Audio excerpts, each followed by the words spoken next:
Welcome to Kenton's videos. Enjoy the video. You start by preparing both source files, confirm they are on your Mac and accessible. Once done, open QuickTime Player and load the first clip. This becomes your base. Make sure the two files use similar resolution and frame rate so playback stays smooth. Now choose Edit to reveal the clip controls. This gets you into an editable view immediately. You're not wasting time on settings, you're creating the project canvas that QuickTime uses when you add the next clip. Next, add the second file. Use Edit Add Clip to end or drag the clip directly into the open QuickTime window. Once it appears, trim unwanted frames with the yellow handles and split if you need a mid-clip change. This is how you control pacing. If clips need reordering, drag them left or right.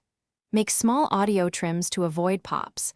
QuickTime doesn't have elaborate mixing, so trimming overlap keeps levels even. Take a quick playback to confirm flow and timing.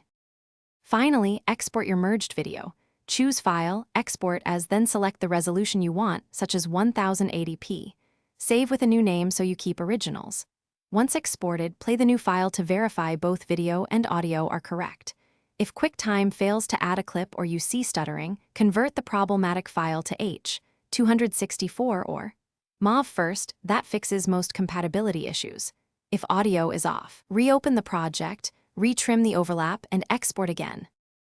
Thanks for watching. Consider subscribing if we helped you.